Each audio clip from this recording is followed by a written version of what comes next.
I'm going to show you how we set up BridgeScore for a bridge tournament.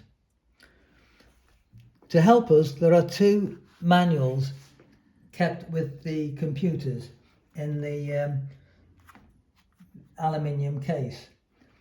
The first one is a set of instructions of how we set up an event, covering more or less what I'm talking about here. The second one is how we set up the bridge movement, the tables, and how we arrange the cards. I'm going to concentrate on this second manual now. This is what BridgeScore is all about. We select BridgeScore, which is the heart-shaped icon on the left-hand side.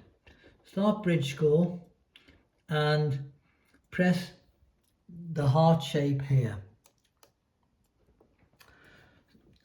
To set up a new event, click on the bottom left-hand corner and then type in the name of the event. We'll call this one Demo. It gives the date, which we don't change, but we normally keep it to match points. There are other ways of scoring, but we'll keep to match points. That seems to be the preferred option. Having set that up, we save it. And then we go to the bottom left-hand corner and define the movement. To define the movement, we have a manual here. So supposing we've got a complicated one, like 4.5 tables. We're going to do a 3/4 howl, T1, NS1 and T2, NS2 movement. If we click on the right hand side, the drop down box here for the movements, you see there's lots for 2s and 3s and 4s. It gets a bit complicated. So it helps us if we say the number of tables. So for a 4.5 movement, we can say 5 tables. And therefore the limited the number of options we can have. So we want this one. Highlight it, press. It says 8 rounds, which is yes, 3 boards per round, 24 boards in total. Now that's good because it means that the sit out, if there's and there will be a sit out on that, is only for 3 boards. We can get less complicated movements if we have more boards, but it means that people have to wait a long time and they get irritated. Here we're on the movements. The next thing to do is the 4.5 movement. We turn the page and we find 4.5 movement. This is the arrangement of the tables. We see that table 1 and 2 will always be sharing the boards. The boards go round anti-clockwise. We know that the missing pair will start off with table 3, it'll be pair 10. So over here on the BridgeScore, we come down here to this box here and we say the missing pair is pair 10.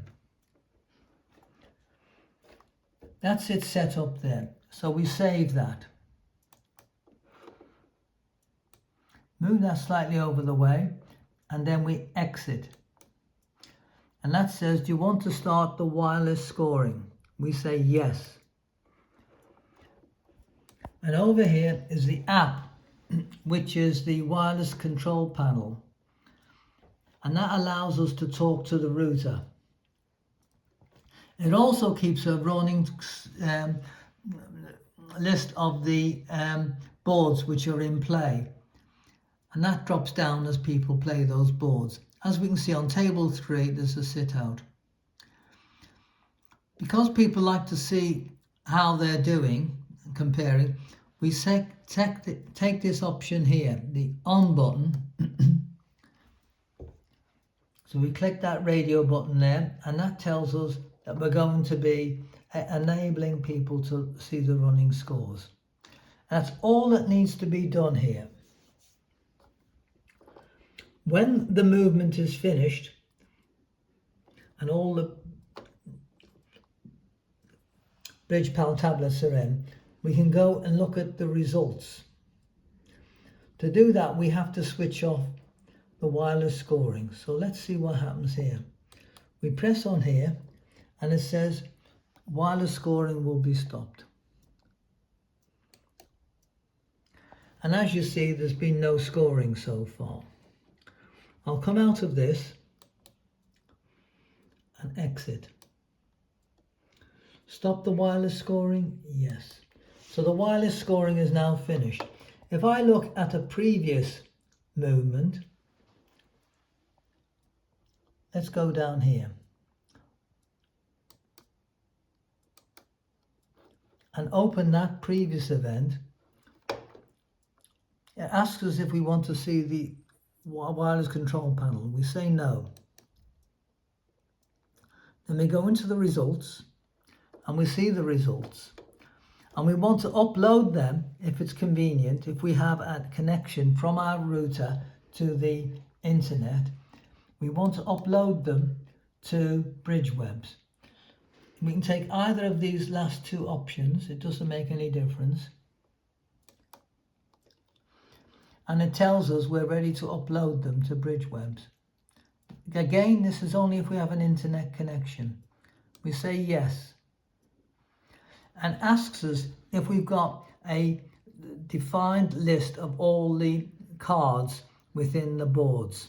We don't have that, so we don't select that, we just cancel that. And then it's uploaded it. And asks us if we want to see, go to the website. There's no need to see that. So we exit. Now we're finished with BridgeScore. So we close it, exit, and exit again. And exit again. Just want to show you something else before we go. In BridgeScores, suppose we've just set up an event like demo and something changes. Usually more people arrive. And so we want to remake the event. And there are ways of doing this, but the easiest is to delete the event. And says, do you want to delete this event? Yes. And so it's deleted. Say OK to that.